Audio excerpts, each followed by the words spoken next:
Maybe the info is just a bot. It's a Russian bot watching the proceedings.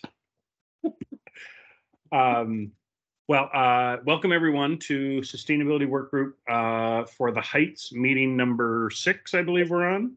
Or did we extend this? Is this now technically a 7th meeting, Becky? This is number 6. Okay. So we are where we thought we needed to be when we thought we needed to be there. So thank you all for your time, your dedication, your expertise, your insight. You guys have really helped educate us. As good as we think we are at this stuff, there's a whole world of other insights out there that you've helped bring to the table. So thank you all. As I was saying, I'm gonna share the consensus recommendations letter document to the screen here, and I've highlighted a few things that I'll bop through and report back to you all on. And there's, I think, a couple of questions I have as I was rolling through this the other day. So should we just jump into that, Becky? And I think this could probably get us till 3, but I don't think we'll probably need the full 90 minutes. I've been known to say that before as well. All right, let me share my screen here.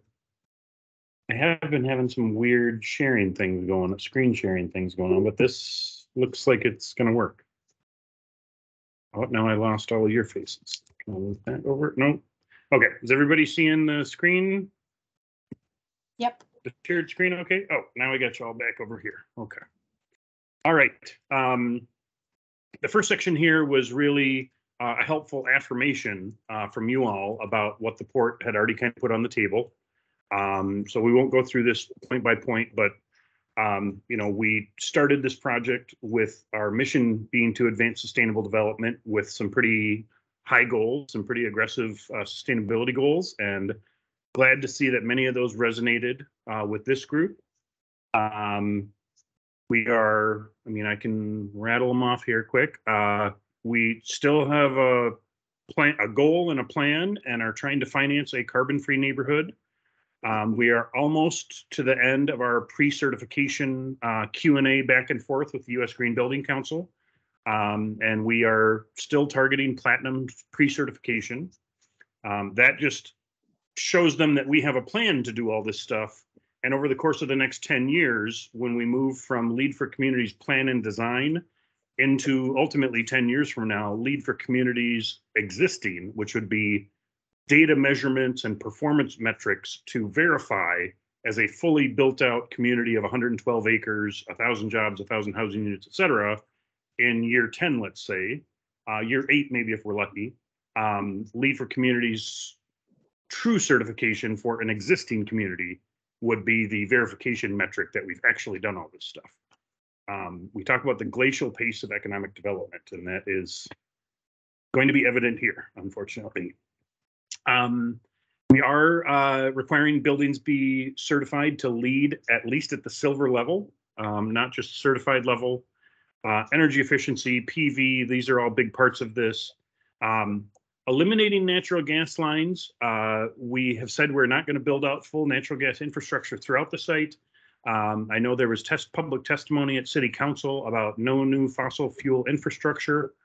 You have heard me say on occasion, unless there is something from an economic development perspective, from an equity and economic inclusion and wealth creation perspective that leads us to say we need a natural gas line somewhere, but not to stub it to every property. And I can tell you, just in the marketplace, a very sustainable company who has that as part of their brand and mission also does have a piece of equipment. They've approached us in unsolicited manner over the last several months. And we've talked about this, and they've said they don't make an electric powered piece of equipment. And I can't share with you what that piece of equipment is, or you'll immediately know exactly who I'm talking about. If there's not a practical or affordable alternative, that's where our economic development mission would sort of bring us to the table to figure out how to power whatever that piece of equipment is, assuming there are good paying, livable wage jobs that help us make that argument. We're still running at a district energy system. You've heard about the one we've proposed. There are other technologies that are being explored as well in real time here. We are about to start submitting our 30% plan set to the city for the rights of way for the roads and utilities. And those do include this district stormwater management approach. How much of it is in the street, how much of it is on private property. That's the haggling and the negotiating to go on between us and the city over the next few months here. Becky and I have been working on the EV charging requirements, percentages, type of equipment, definitions, et cetera. All that stuff is in process and getting baked into the covenants. We are going to go get the Mercury. We thought we were going to be able to start in October when the AUAR is completed, and we were not awarded cleanup grants in the May grant round. We just were notified here a few days ago. The state, Met Council, and Ramsey County felt like we weren't ready because when we applied on May 2nd, we had no.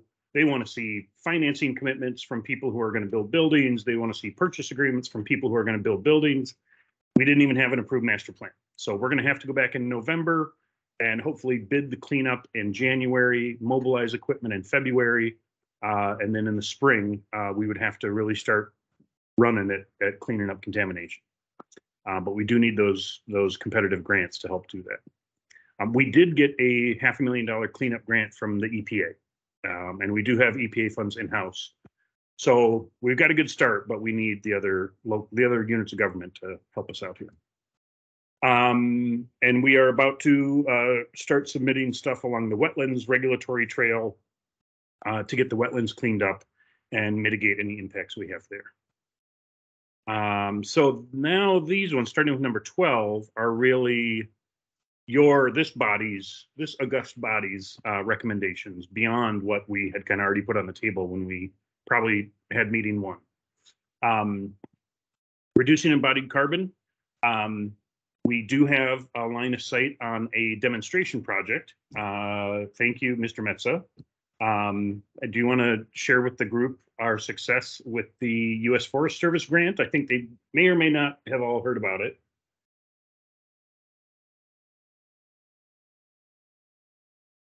Or I certainly can.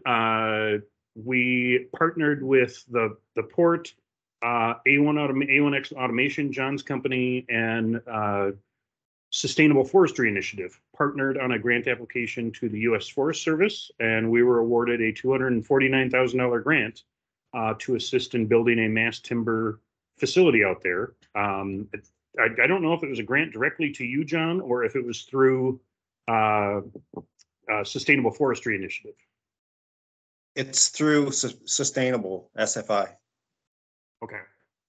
Yeah, we figured out the allotments of what money goes where. None of it can be used to actually build the building. So, and we can talk about that some other time if you want. Sure. Yeah. As part of that partnership, the Port Authority agreed it would incorporate mass timber as a preferred material, recommended material, et cetera, in our covenants. And again, Becky and I and others are working on that language right now. There are some lead points around embodied carbon. Everyone will be required for the first time on the site to do an embodied carbon analysis, a life cycle analysis of their building materials. And within lead, they can get extra points, given that they're all going to have to certify. They'll need points, but they can get extra points if they actually make selections that show they can have a measurable reduction in embodied carbon. I think is maybe the simplest way to explain it, right, Becky? Yeah. The 12C is one that honestly I struggle a little bit with. I think the idea of people building structures, roof, wall, foundation structures to allow for adding floors to a building, I think it's much more commonly done in an office building environment where you might be building a 2-story office building and you might think someday you might want to put a 3rd or 4th story on it. I think it's going to be hard, particularly with construction costs doing what they're doing, to expect the marketplace to build these light industrial buildings that are able to put that you're able out of the box to float a 2nd story on in the future. just to be completely transparent with you. Multimodal transportation. A lot of this is also baked into the master plan that was approved. Bike lanes, trail systems, sidewalks, all of that sort of stuff. The urban design work group spent a lot of time talking about traffic calming, bump outs, elevated intersections, those kinds of things. The electric car sharing thing, I think I've reported that we've had some initial discussions with Our Car. My old friend Shannon Crabtree is there, and she's talked about some interest they have in helping us develop a program specific for Hillcrest. So we are excited to advance those discussions. The workforce agreement stipulations around transit biking, that one was not coming as clearly to my mind as what the discussion was. Was it a discussion around providing transit benefits counted towards some kind of best faith efforts in a workforce agreement? It was to encourage transit? Is that where this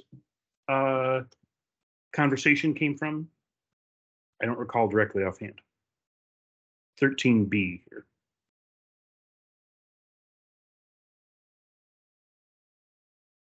I think it was Russ. Yeah. I can tell you through.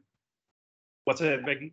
I know that we've talked in this group both about just the physical infrastructure for walking and biking, the limitations of what we'd be able to do with the public transit, the covenants not necessarily having as much of an impact on those areas. And then we did kind of have those conversations around the workforce agreements maybe being a vehicle for encouraging or incentivizing alternative or low carbon modes of transportation. Through another cohort, we are working on these updated workforce agreements. We've talked about community benefits agreements. Those conversations are moving forward. We hope to bring that to our board this summer as well. And we're pushing pretty hard on the workforce side as well.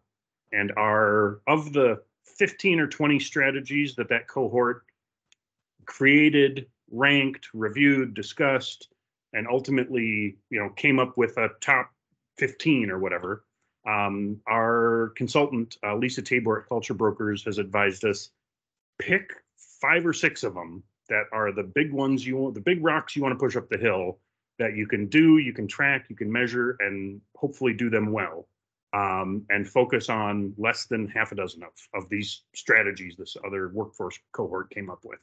And those 5 or 6 are things around wealth creation. There are things around diversifying workplaces.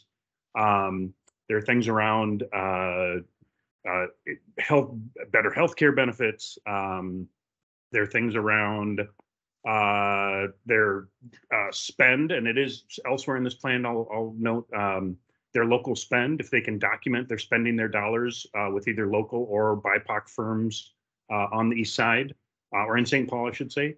They can earn back a piece of their reward for doing things like that. So we're trying to be a little more tightly focused. I don't think that one will make it into the workforce agreement conversation, frankly. The minimizing the amount of space dedicated to parking. It's another kind of push-pull thing right now. The environment we're in, a lot of the businesses that locate out there are going to say, until these other transit systems and shared mobility systems are built out, a lot of these builders are going to say, hey, you want me to have 100 jobs in this building, I need a parking stall for every 100 of those employees. That said, as we build out these other systems, and let's say 10 years from now, they realize, oh, these other alternatives are in place, I don't need those 20 parking stalls.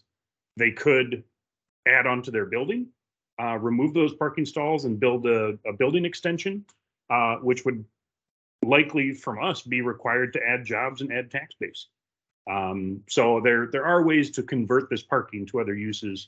And we are at the direction of, at the request of Councilmember Yang and others, Urban Design Work Group, et cetera, trying to figure out ways to activate these paved spaces beyond just being empty parking lots.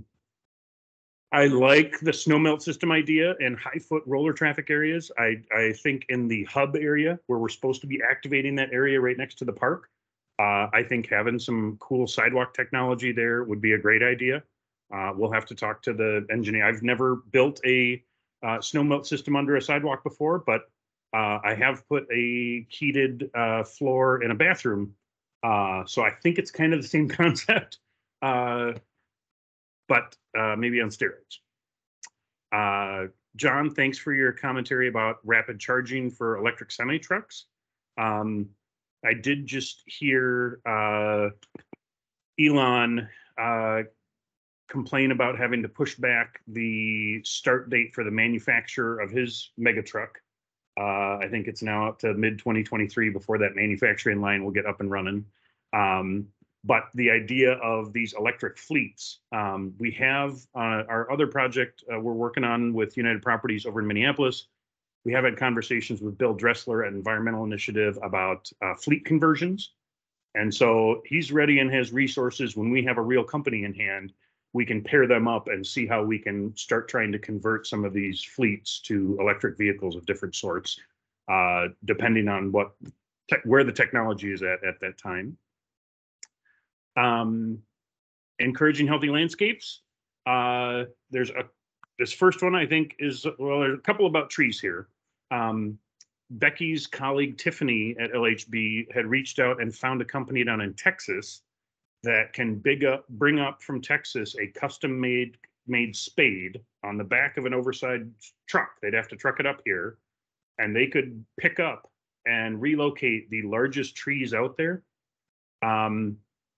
They gave us quotes, and for $500,000, we can pick up and relocate 6 of the largest trees out there. Yeah. So that's not the end of the story. It just is a data point, one of many to come.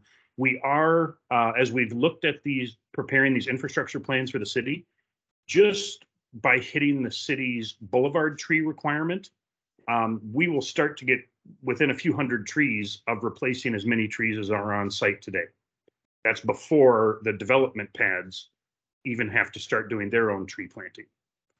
So I think we will have some good successes on trees.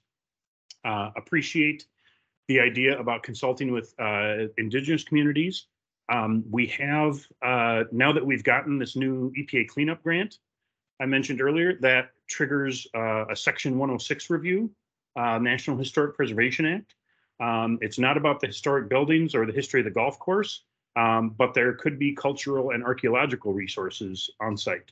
So we are just at the very beginning. EPA is going to send their federal undertaking letters, and that will trigger our consultants at Streamline and a group of archaeologists to begin reaching out to the Minnesota Indian Affairs Council. All of the federally recognized tribes in Minnesota will be notified.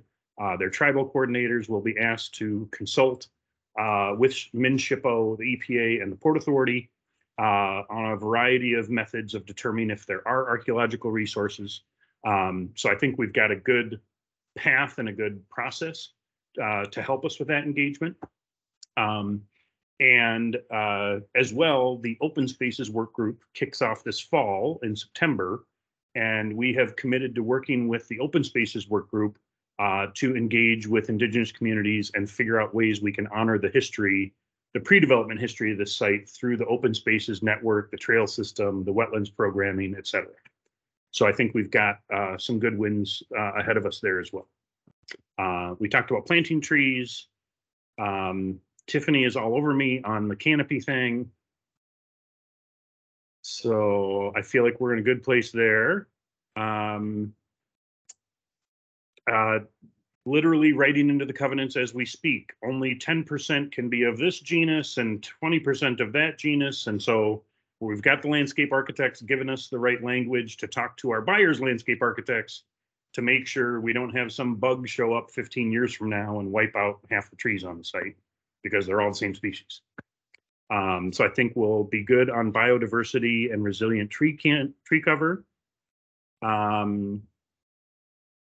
District approach to local energy generation. Yes, yes, and yes. We have in draft form written into the covenants that RECs need to stay on site. That community solar is continuing to be explored. I'm meeting with Excel, frankly, next Tuesday to kind of check in where we're at, run through some of this covenant stuff with them, and see where they're at in terms of helping us get where we need to be. But it's been a productive discussion. It's been a friendly discussion where they're not, I think I've told you before, they're not going to turn over the regulatory and legislative world for us, but they are going to bring a host of strategies and technologies to the table that I think will be impressive. I have yet to see it, but I'm trying to remain optimistic and confident.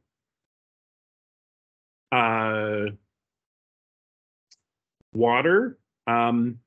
We did get some pushback to the ATIS system at City Council. I don't know if you guys saw it or not, but one of the council members is concerned about contaminating the aquifers, which of course, as are we, right? I mean, personally, professionally, I wouldn't do something that had a risk of contaminating the aquifers. And I think it's partly a misinformation, misunderstanding of how the system we've talked about with Evergreen would work. There would be one aquifer loop that is only aquifer water, no non-corrosives, no glycol, nothing. Merely is what the Department of Health is looking at permitting for, not specifically for our system, but generally for these ATIS systems, is systems that are aquifer only water in one loop up into a heat exchanger. And then the loop that runs through the district energy distribution system, which does need to have anti-corrosives and glycol or whatever in it. That's the one running at the surface, under the roads and into the buildings, et cetera. That's a completely separate loop system. So the aquifer water never interacts with any other type of water. The Department of Health has a series of about 12 things you have to prove to them before they will give you a permit to do something like this. And I believe the Department of Health is also very interested in not contaminating the aquifers. So some of you may have seen last week, EPA announced some new standards, exposure standards for PFAS, basically saying there is no longer any measurable level of PFAS that is safe to have in drinking water. The article in USA Today I was reading last week said there's like 2,000 water systems around the US and millions of people that probably have some level of PFAS in their water that is a health risk. So we're certainly attuned to it and do not want to do anything. But our message to the folks that were having concern at council was that's not how the system is designed. Evergreen provided us information. Department of Health has information and a pathway for permitting. And at the end of the day, the master plan moved forward with I think probably technically it was an amendment that the city and the port would work with the Department of Health to try and get the city on board. I can't remember what they call it, a deferment agreement. Somehow get the city into the loop on the permitting process, kind of giving them an approval of it. I don't want, we need the state and the experts and the hydrologists and hydrogeologists at the Department of Health looking at this thing and being the ones doing the science. If the city is involved in that process, that's great. But I mean, ultimately, if the state says no, they're not going to let the city say yes, and probably vice versa. So there was some concern, and I just wanted to put that out there. We've talked about stormwater. That stuff, like I said, is getting designed into the infrastructure plan right now. We don't, unfortunately, have a huge bed of sand to infiltrate all this back in and recharge the aquifer. We just don't have those kinds of opportunities given the geology on the site.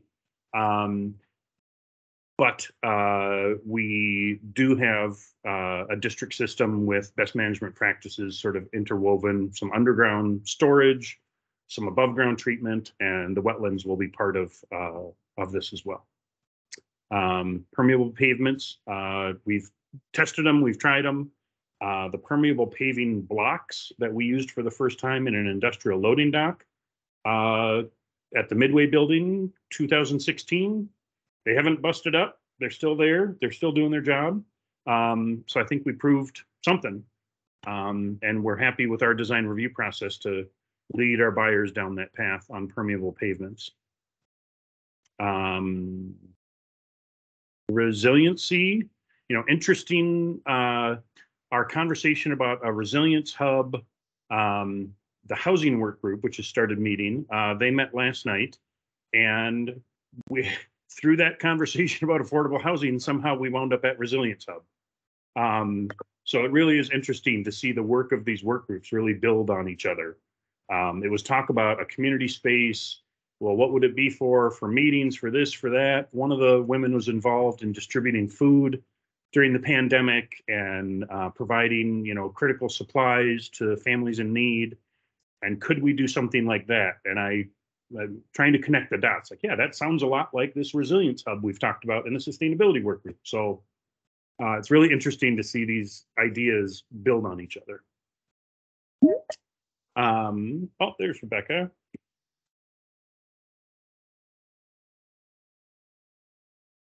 Hi, Rebecca. Thanks for joining us.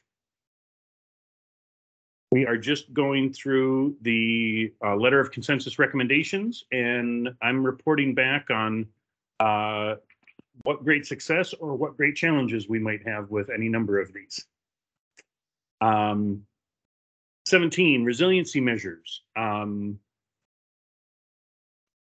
District approach to infrastructure. Virtual power plant, FERC order 2222. We are still in contact with the Department of Energy. They're keeping an eye on this. They are interested in funding some component of it. They are the ones that taught me about FERC 2222 when we were having some difficult regulatory negotiations. And so where we've kind of landed with Excel is we probably don't know today what the ultimate energy generation systems and distribution are going to be across this site over the next 10 years. There's so much movement in so many areas. And so we could see potentially multiple technologies being demonstrated here. We're familiar with the Darcy geothermal system.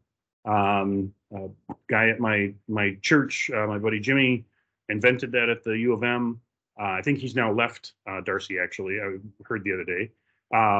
But so some advanced geothermal, the ATES system, Excel's net zero natural gas plan calls for geothermal district energy systems. So I think at the end of the day, we will wind up with something cool. Does it qualify as a VPP? That I don't know. But it is certainly one of the approaches and technologies that's kind of leading the thought leaders right now. Future-proofing.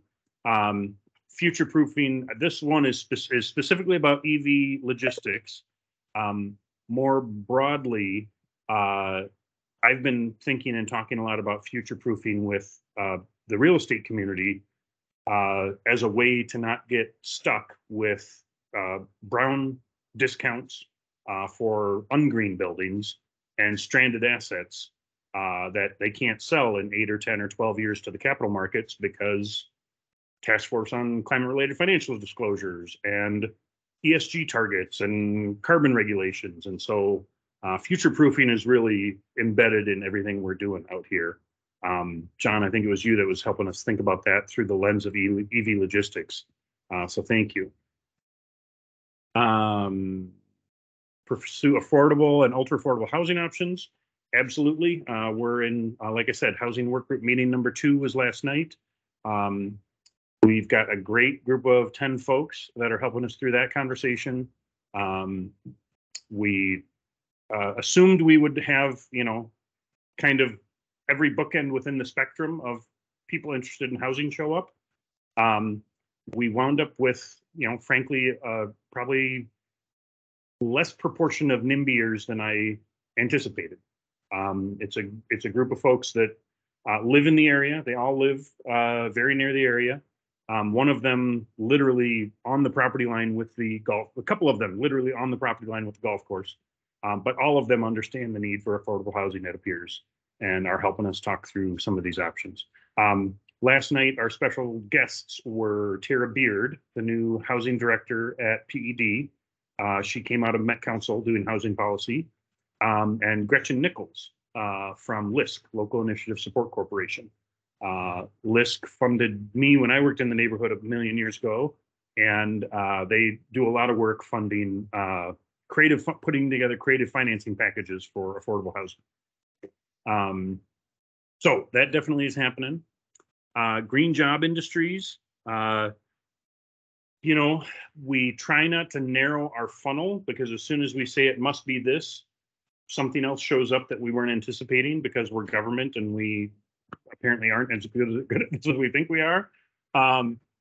But like I said, you know, we've got John's company. John and I's first conversation was about building a net zero building somewhere in St. Paul.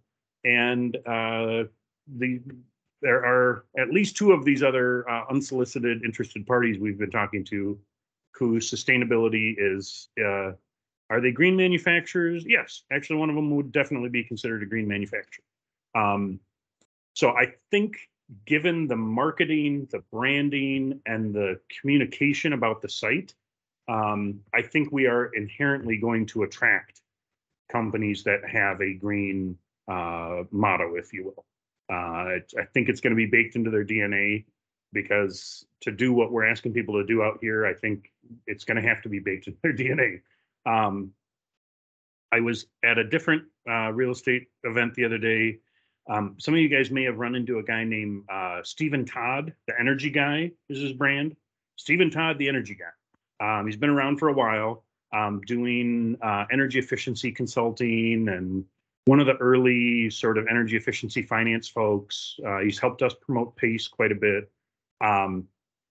He was there. Someone called him out. I saw him standing there, and during the break, I grabbed him and said, you know, we're getting ready to go to market, Stephen, and I'm a little nervous. Like, you know, we're working with the sustainability work group. We're working on Lead for Communities Platinum. We've got some really aggressive goals out there. And, you know, I think we just got to get out in the marketplace and see who's in and see who's not. And then figure out if I need to find a new job. But his response was very warming. He said, you know, Monty, I've figured out over the years, I can't get someone who is apathetic about this stuff there. You know, when I meet with a business owner, if they're sitting there with their arms crossed and they just are just exuding nothing but apathy towards energy efficiency and renewables and building a sustainable, I'm not going to get them there. He said, but more often than not, I have people come to me who say they know this is the right thing to do. Convince me I know it's the right thing to do. You tell me why it's the right thing to do, so I can justify it up and down my decision tree, et cetera, et cetera. And so, you know, maybe it's the bell curve, it's the early adopter thing. We don't need to get 100% of them. We don't need to get 100% of the marketplace, but we probably need to get 25% of it. So sorry for that sidebar. I would like to say one thing really quick. Yeah. If you take what's happened with EVs, what you're going to see, and I'll predict this, is a lot of crossed arms and all that kind of stuff, but there's going to be an avalanche once it starts to happen. You know, Tesla's Model Y sold out 2 years in advance. It's almost impossible to get an EV right now. And in part, very small part of it is parts issues. The rest is people. You know, people sit on the fence till the last minute, and then it's going to be an avalanche. And the same thing's going to happen in this community. Everybody I talk to really wants to be involved in this. They need to see it happen. They need to see it work. And then you won't be able to build these communities fast enough, I guarantee you. Thank you, John. That's very encouraging as we chop some new wood here, as it were, literally and figuratively. Local, I screwed my windows up now. Local contractors, yes, yes, and yes. The Paris Dunning, the staff person for the East Side Area Business Association, was just in our offices 2 days ago, talking to my colleague Tanya. Asaba is going to help us connect with local vendors that can provide services to what is going to be $250 million, $250 million of private investment on this site. So there will be opportunities for local contractors. We have enough time to get people educated about what's coming. We are talking to a couple of different entities that help train contractors and vendors as to how to bid and earn this work, win this work in a competitive bidding environment. So yes, we have an active vendor supplier diversity initiative, both internal at the Port Authority and specifically to Hillcrest. Infrastructure lighting, frankly, one of the last things on my checklist, as I think Becky knows, for our Lead for Communities pre-certification is to get something in writing on an email, scratched on a chicken scratch on a pad somewhere, sort of documenting the idea that Xcel Energy would provide energy efficient streetlights to this neighborhood. The lights the city uses they don't meet the energy efficiency or the dark skies requirements of Lead for Communities. And we believe Xcel's lights do, and they own and operate streetlights in most other cities in their service territory. Xcel does not, St. Paul runs its own. And the director of public works has agreed that we could work with someone else to provide energy efficient lights out here. But we need to document that for the folks at US Green Building Council. That's on me.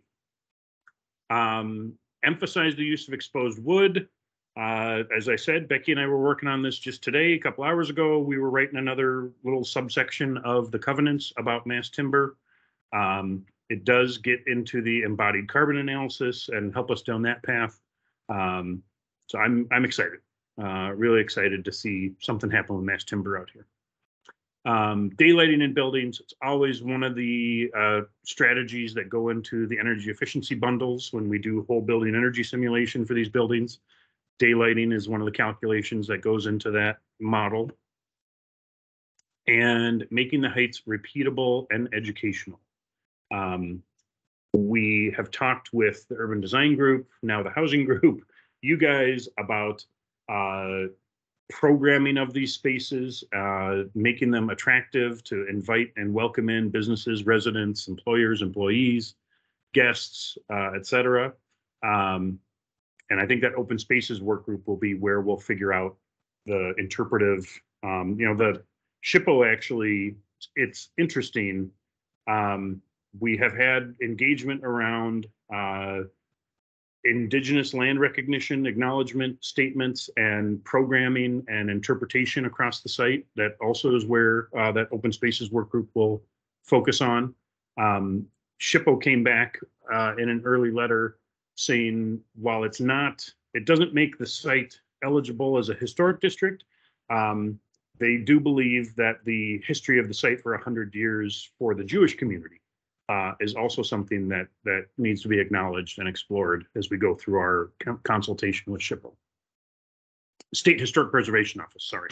Too many government acronyms. So yes, educational, repeatable. If you haven't been to the hub at Beacon Bluff and seen our 27 interpretive panels about the history of 3M and its federally eligible historic district, the stormwater demonstration area, there's some cool stuff out there. So I think that speaks to our ability and commitment to doing this right. East 7th and Arcade on East 7th in between Vomella and Eastside Family Clinic. It's public, open to the public. There's a permanent public easement that goes all the way up the sidewalk, all the way down the front of Historic Building 21. So feel free to go out there and walk around and enjoy it. It is also open to be used for events. When they were doing East 7th block party, they would shut down the street, and we wound up putting electrical. It is the first net zero energy plaza in we think at least the country. There are ground-mounted solar panels out there that offset all of the electricity use for irrigation and for site lighting. So we can do something cool out here. This chunk of the recommendation letter was about recommendations for things that sort of fell outside of the purview of the Port Authority, or maybe outside of really what the Port Authority could control. And again, that housing work group is focused on affordable housing. We understand there's poor transit at the site, and as the site gets built and there's demand, we will work with Met Transit to fix that. If Russ were here, he would give us the update on composting, but last time he mentioned it, it sounded like there is a plan to roll out organic composting in St. Paul. I don't remember exactly what it is offhand. And broader mobility infrastructure. We, in the AUAR, we were asked to expand our traffic analysis. So I don't know if it's gone exactly to these boundaries, but it has expanded from its original version. And I don't know about a 4-to-3 conversion of White Bear, if that's planned. I'm a fan of them. I fought doing one on East 7th Street right in front of Beacon Bluff because, you know, I didn't know what I was talking about. And I thought, you know, these trucks we need to get these trucks to the freeway. You know, don't you dare take a lane.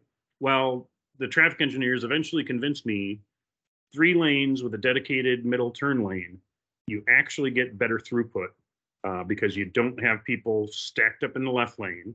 And then when they're stacked up in the left lane, you don't have people cutting out into the right lane to try and get out of the stack. And when they finally did this, you guys may remember I lived in Northeast Minneapolis for many years. And when they did this to Broadway, the road that connects Stinson Boulevard to 280, they did a 4-to-3 conversion. And, you know, UPS is on Broadway Street there. FedEx is on Broadway Street there. A couple of big office buildings right there. If it works for logistics companies, I think it'll work for White Bear Avenue. But again, a little outside of our purview at the Heights. It is, I know. But I also, if you look at Lindale, they did it to Lindale, and there was a huge fight against it, and Lindale's now prospered since then, and property values have gone through the roof since. So, yeah. Questions or concerns about any of that? I can't now. I'm so confused. I can't tell where to look. I feel like I'm not looking at you guys, but just maybe because I don't know how to use 2 screens anymore. There we go. Okay. Anything specific folks want to talk about? We've talked about most of those strategies quite a bit. We've documented them. I hope you feel like we took your input in earnest and are really pushing as hard as we can and incorporating many of your suggestions, strategies, recommendations right into the covenants, as Becky can attest to.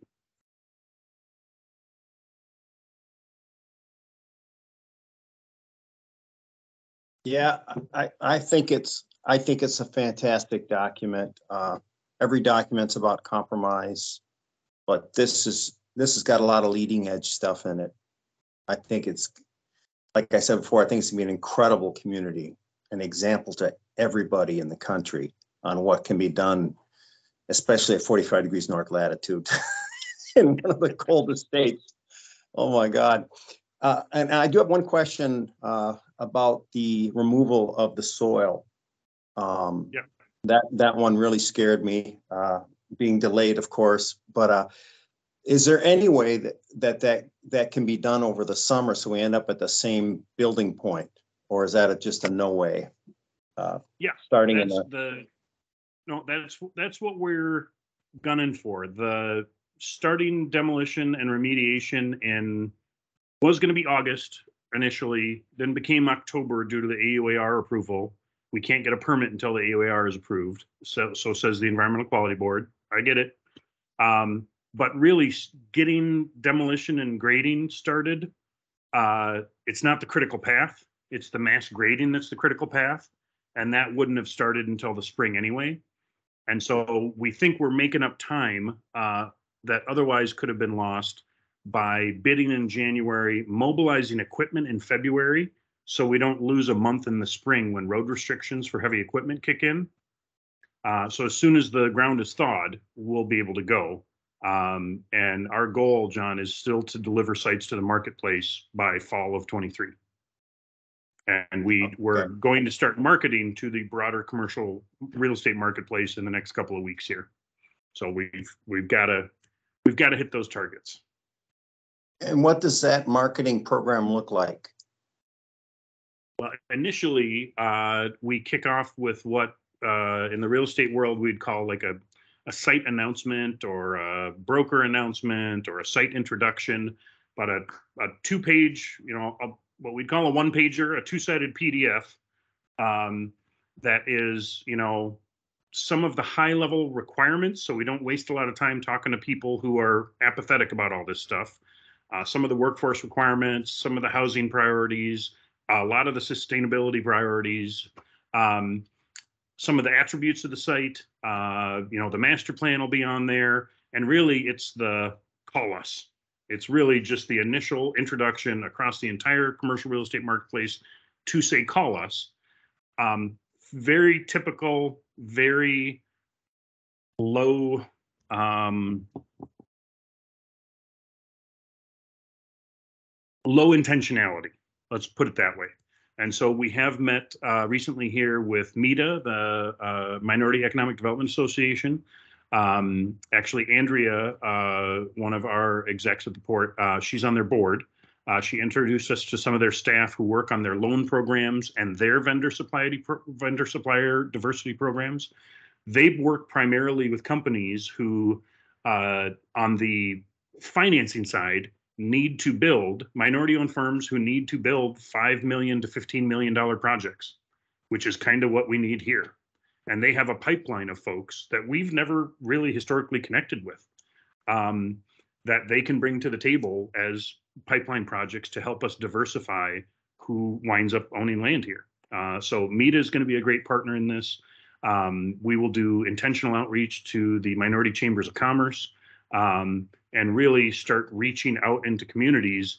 If we just do that first part I mentioned, if we just send out the 1-pager site introduction to the MNCAR, the Commercial Association of Realtors, all our brokerage, licensed brokers like myself, if we just send it out to them, we're going to get what we've got for the last 30 or 40 years. Almost ubiquitously white-owned companies. And we're trying to do something different here. So that's it. There will be, and the phone's going to ring off the hook, frankly. There's not a lot of land in the urban core. We're going to have to say no to a lot of people. They're going to get upset, some of them, and they're going to try and find a way around doing some of this stuff. And we've, I've spent my career at the port having to tell companies, no, you don't have enough jobs. You're not willing to do the right thing. That helps us accomplish our mission. We explain to them what our mission is and how is your project going to help us manifest our mission. And it's about jobs, tax base, and sustainable development and equity. So Chelsea, you had a question? Yeah, I have 2 questions. The first one is, how can we continue to stay involved? And are there more points coming up where it would be helpful for us to stay involved and advocate for what we talked about in this document? That's the first question. We can make sure that you guys, if you're not already on our sort of targeted email list and social media list for everything that goes out broadly for the Heights, we certainly can make sure you guys all get added to that. I would love to, I'm trying to think of what they call it at my church. There's like an action alert group that is like, when we need to activate for some kind of equity action, there's an action team or something. So we certainly could explore something like that. Because the bonding bill got stuck, we didn't get $12 million to build the roads and utilities. So we have a gap we are now scrambling to fill. We've got some ideas, some good ideas, some crazy ideas. We will figure it out, but there'll be a number of financial opportunities for folks like yourselves to weigh in with your perspective. There is another public comment period coming up for the AUAR, the Alternative Urban Area-Wide Review, which is it's the little brother, little sister to an EIS, Environmental Impact Statement. In Minnesota, you can accomplish that kind of analysis through an AUAR, Alternative Urban Area-Wide Review. And really what it does, it tries to set the bookends of environmental impacts. How many square feet are you adding? How many people are you adding? How many cars are you adding? How are you impacting natural systems and man-made systems? And it sets the bookends for how you would impact those systems based on the intensity of the development. So it's not like the master plan process where you're trying to pick a plan. You're trying to establish how whatever you do, how if you did the least amount of development you ever might do on the site or the most amount of development you might do on the site, what is the impacts of those bookends on natural and man-made infrastructure largely? And that public comment period, we will send you information on the AUAR public comment period. I do know some of the same folks that came out against us trying to stop the master plan have already written some letters in regards to that AUAR. So it would be nice to have some countervailing balance. So I'd be happy to connect this group with that process. And we hope there is an opportunity, whether it's about affordable housing TIF on the site, whether it's about some of the other ideas we have for financing this gap. I think there's an opportunity for folks to weigh in with our partners at the city or the county or the state to help them understand how important some of these tools are. I know that was something in the master plan that the master plan made clear was that there additional funding is needed to build out the sustainability goals for the Heights. Is that still up in the air, especially since the infrastructure thing didn't happen? The infrastructure thing not happening honestly makes it harder because now there's a little bit of a risk of pushing for net zero funding. Well, if you're pushing for net zero funding, you must have money to build roads. So we don't need to give you money to build roads, right? That's the conundrum we're trying to avoid. And we deftly avoided it throughout the legislative session. And it was just the horse trading at the last minute. We were still in there. We might have been down to 2 instead of 12, reportedly at the last minute. And then the whole thing vaporized. So that wasn't anything any of us could have fixed, unfortunately. But I was thinking about this the other day, and the super energy efficient buildings, right? So the covenant we're working on reads like these buildings have to be 50% better than energy code is one way to tell a design team to build a super energy efficient building without getting into EUIs and various SB 2030 targets and this and that. So we're just trying to find the right words to communicate this. But in my mind, those building owners building super energy efficient buildings, that's private financing, right? We don't need to, it would be great if I could write down the cost of that. And frankly, we are talking to McKnight Foundation. They are interested in helping us fund what I've been calling that energy efficiency gap. So as far as we can push a building owner to take on debt through PACE, there's going to be something left on top of that they're not going to be willing to take on that much debt for. And I think we've got a lead on some energy efficiency financing. The solar, the renewables, that's all private financing. That's all debt. That's all business owners understanding a 10-year cash flow of a solar system, just like Vomela did, who are not environmentalists necessarily. They didn't do it to save the planet necessarily. They did it to offset their operating costs and realized it was a good financial deal. So part of that's on us to be good salespeople and good educators, and not necessarily needing a big check, a big check to hand away. The district energy, if we pull off a district energy system here, there will be approvals needed. There will be credit enhancements needed from likely the city, or at least city approval for the Port Authority to do credit enhancements, to issue debt, to issue bonds. There will be a lot of help needed. And again, it's this reallocation of capital, because that debt really is what's called revenue bonds to build a district energy system. The revenue bonds are paid off by users, businesses and residents, paying their electricity bills and their heating bills. But instead of paying them to Excel, they pay them to the district utility, like out at Energy Park. Excel is still selling us electricity to power all of it, which of course, hopefully we're offsetting with solar. So it really is just kind of blowing up the system and putting the pieces back together in a different way. So I hope that helps. We're not there yet. The finance plan is not complete yet. I was telling Becky earlier today, you know, I don't know that there will come a point in time a year from now where we can say, we did it. We're done, it's net zero. We won't actually know that until we get to year 8 or year 10 and we're fully built out, and we can monitor, we can see what we're producing for renewables. We can vet it against how much we're conserving and using in energy. And so I don't think we can declare victory on net zero until we've actually built it and done it and can prove it. For the next 10 years, we're going to be telling people we had a goal, we had a plan, we figured out how to finance it, we're implementing the plan. And we've built 3 buildings, and here's how they're performing. And so that means we're right on track. And now we've built 5 or 6 buildings, and oh crap, we're off the mark by 20% of where we should be. So we got to adjust what we do for the next 3 or 4 buildings. I think it's going to be a bit more dynamic.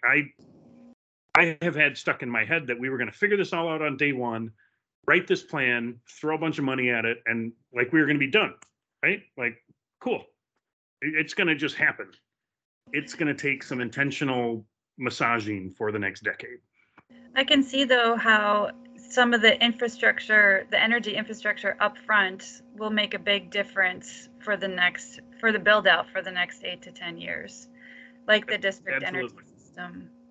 And the big. Go ahead.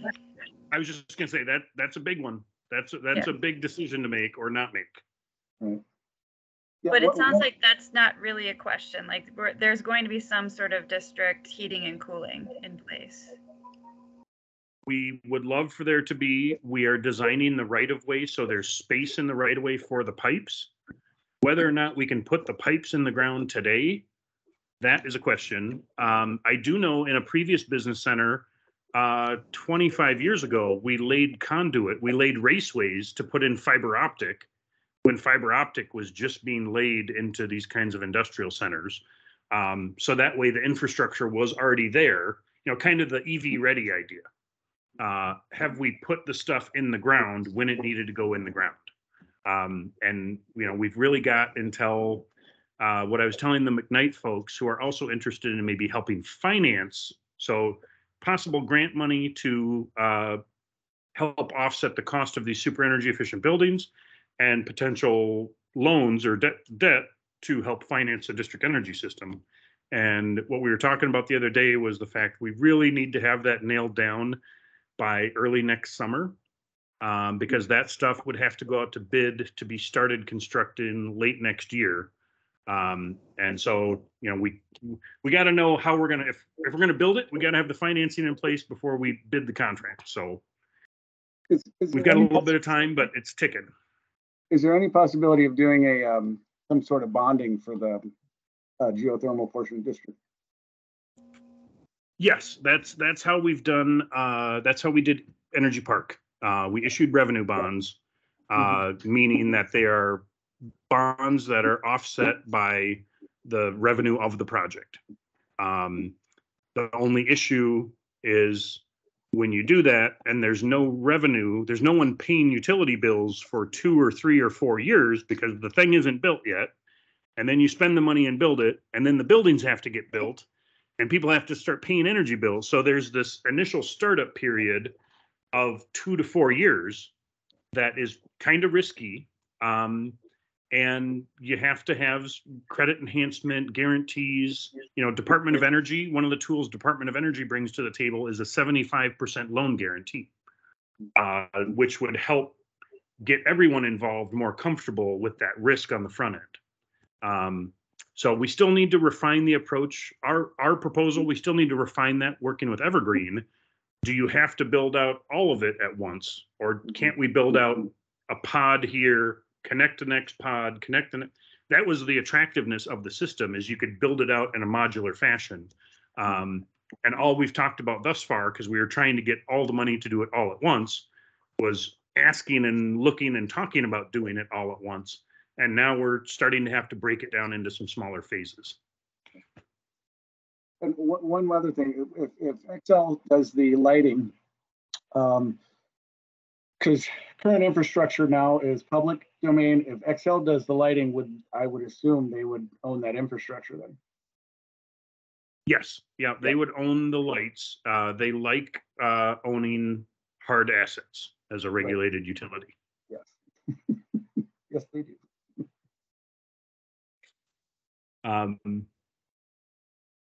Okay, go. Anybody else have something? Because I have something. What do you got, John? How are you defining net zero?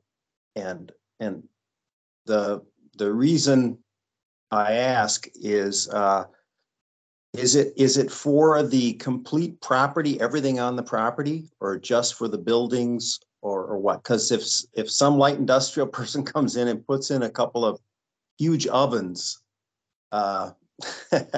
or if I have a Tesla semi truck on order, the charger for that is 1 megawatts, just the charger. Okay. So it's easy to blow this thing up unless we put some brackets around it. Okay. Yeah. So I think that's a key thing. Becky, you want to take it? This is one of the first things we did almost 3 years ago, John, is define net zero as it relates to Hillcrest at the time. I think Becky was really key in that exercise. Becky, you want to take a crack at that? Yeah, I'll tell you where we started, and then maybe Monty will add in some caveats related to economic growth and everything. But we are defining net zero carbon or carbon-free community as sequestering as much or having carbon neutral in terms of all of the activities that are associated with this 112 acres when it's operational, and we kind of see 2030 once it's fully built out. So we're seeing 2030 as maybe the year for that. And so all of the energy from buildings would be either renewable, or the carbon from anything that's not renewable would be offset. And transportation as well. We did look at it in terms of all of the transportation associated with the site, not just within the 112 acres, but as the Tesla drives out, you know, half of that trip would also be accounted towards the site. And then we also importantly defined it as on an annual basis. You can look like on a kind of real time, closer to real time basis as well, but we're looking at annually sequestering as much carbon as is being used. So in my mind, the ovens are included, and the Tesla, half of that trip to wherever it's going is included. But Monty can jump in at that point. So I think we've talked about it publicly, and within Lead for Communities, the greenhouse gas credit is calculated scope 1 and scope 2 emissions for buildings, transportation, and infrastructure. So we are looking at the energy efficiency and the energy requirements of wastewater pumps, for example. So infrastructure counts, travel counts, and buildings count. Buildings being the biggest chunk we have to deal with. And the caveat I've used, John, is, we're doing speculative land development. I can do everything in the world to try and make this a net zero community. But at the end of the day, if a manufacturer, who we love manufacturing jobs at the Port Authority, we believe they are living wage jobs, generally with low barriers to entry and career pathways and pathways out of poverty, frankly. And so if we could get another Baldinger bakery, which is an incredibly energy efficient operation, but still uses a ton of energy, but also employs 200, I can't remember what the last count was, let's say 200 workers. I can't sacrifice the impact on economic development, the racial wealth gap, wealth generation, et cetera. I can't ignore that and say no, because we're still also trying to save the planet. I got to try and do both, right? And so what we've said is, for excluding industrial process loads, we modeled, I think, Becky, I was asking David Williams about this the other day. We modeled kind of a nominal manufacturing light production load in these buildings. We did not model a Baldinger bakery with huge ovens and freezers and that kind of thing. And if the story of the Heights is, but for a handful or two or three or however many, but for these 2 or 3 companies that have very high process loads, this is a net zero community for buildings, infrastructure, and travel. I'll explain that with an asterisk, and we'll still show the world a new model for how to do development. So I think your Tesla charger might get an asterisk and or a free pass, whatever we want to call it, John. But that's also a reason to put a huge old solar canopy array over your parking lot and on your roof, right? Yeah, yes, absolutely. Especially the parking lot. I mean, it has a lot of benefits for the cars too. UV rays destroy cars, right? I might as well use them for something. Now, one other thing, how is the amount of electricity sent to the district heating aquifer heating system going to be determined? Is it going to be, is it one roof load, a certain percentage of that? Because of course, currently I get checks for half the year from Xcel Energy for my solar, the excess solar I generate. So how is it going to work? Have you figured that out? No. I don't think so. At this point, we have proof of concept, right? We have proof of concept that if we did it in the way we have drawn it, we know it would get us quite a bit further towards net zero. We know it offsets those costs of that tough bucket of money to find to build super energy efficient buildings. It takes that off of the private sector and brings that into a public utility cost, a shared, more efficient cost. And so we've modeled some of those proof points to show that the concept works. I'm still struggling, frankly, legally with, is that equipment Becky and I were talking about this 2 hours ago. Is that equipment sitting in an outlot that the Port Authority owns that's next to that building? Is it in an easement? How do we connect it to that meter to artificially raise, not artificially raise, but to legitimately raise their load, that building's load, so we bump that 120% cap upwards? The mechanics of that, the legalities of that, the logistics of that, the engineering of that, we have not figured out yet. I got to get enough people pushing the concept down the road such that we can spend the boatload of cash it's going to cost to figure out how to answer all those questions with the attorneys and the engineers and the regulators. Well, if that group comes up and wants to work on stuff, I'll volunteer to be on the group and help with any way I can. And I think anybody else who's got going forward, I just want to make sure that this keeps rolling, and all these, they're all just considerations. They're all worked out. they can all be worked out. It's just a matter of getting them. You know, I had always thought of this and all of these work groups as having these kind of early on planning phase processes that lead to some direction to the Port Authority. And then I'm really hoping that this group, you know, on a ad hoc basis could continue to be pulled together to help answer these questions as we bump into them. And I would really appreciate if folks are willing to, you know, if we send out a meeting request and you're like, nope, that's all the time I had, that's all the brain power I had, you guys are on your own, no harm, no foul, just let us know, say, I'm out, I'll cheer for you from the sidelines. But I would love to consider this group a kitchen cabinet of advisors that we could keep coming back to. Cool. I see a lot of smiles and I see no middle fingers, so. I even see a thumbs up from Matt.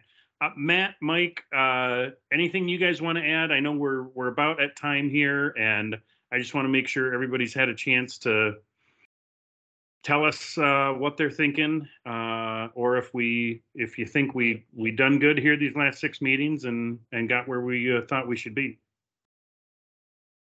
Not much to add other than I'm excited for all of this, and like Chelsea, excited to keep it going. Cool. Yeah, I've been telling a lot of people about this and getting a lot of questions on it. So I think people are really excited about it, even outside of St. Paul. So, well, we must be doing something right, because we were just invited to present at the Net Zero conference in Los Angeles in September, and at the Minnesota AIA conference in like November or something. So we're continuing to get statewide and national requests to tell people what we're up to, and hopefully that also helps generate some, you know, political, financial, legislative momentum to make these things easier to do, because frankly this has been fairly difficult to get this far. Yeah. Remember what Mark Twain said? He said, it's amazing what you can get done if you don't care who gets credit for it.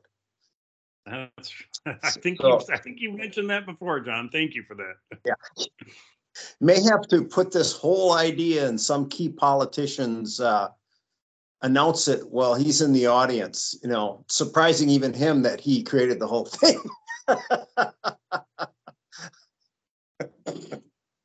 You know, to that end, I should say, when we presented, I did a kind of fireside chat keynote thing with a gal from St. Louis at USGBC Live about a month ago, and Mayor Carter gave us the intro, and he knew about it. He knew what we were up to. He knew about the things we were proposing and talking about, and I think when the time comes, I think he can be a champion for us.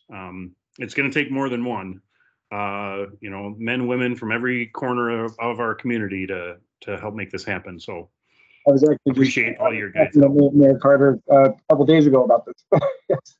We were chatting back and forth. Good.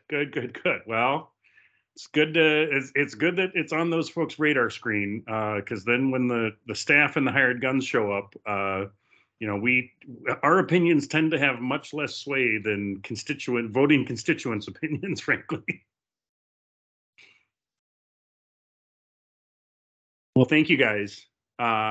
If there's nothing else, I think I'll be happy to give you 7 minutes of your Friday afternoon and the sweltering heat back, and have a great weekend. We will get a final signed letter out. I also said I'd get you plugged into the AUAR stuff. And Chelsea, you had asked me to share the ATES article. So I can, you know what, I'll send that and a couple, in that kind of last minute, oh my gosh, what's going to go on with this master plan approval thing? There was some additional research that Evergreen shared with us, like about the Department of Public Health permitting and stuff, permitting process and stuff. So I'll forward you guys some of that stuff. So if you start to hear those kinds of questions, you've got some information, and feel free to reach out. If I haven't given Mike, if you don't have an electronic signature set up, literally, if you sign a piece of paper, take a photo of it and email it to us, we can chop it down and turn it into what we need.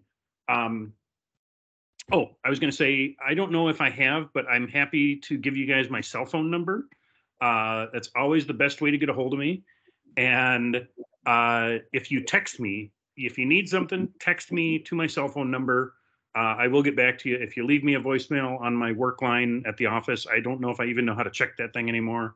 So 651-338-1039. 651-338-1039. And I'd be happy to take a call or a text from any of you guys anytime. Chelsea knows, she got a hold of me and I sat in the parking lot. We talked for 45 minutes one day. It was a wonderful conversation. So I'm happy to offer my time for anything you got, guys. All right. Thank you. This has been great. Thank you, guys. Thank you all. And thank you, Becky, and the staff at LHB. You guys are the brains that have powered this whole endeavor. So I am actually running out to meet part of your other engineering team and your president for a beer at Udipol's right now. Well, it's been great to get this group's feedback. Thank you. Yeah. Thanks for your leadership, Monty. I'm trying. Just keep the boat going in the right direction. That's right. Thanks, guys. Bye-bye.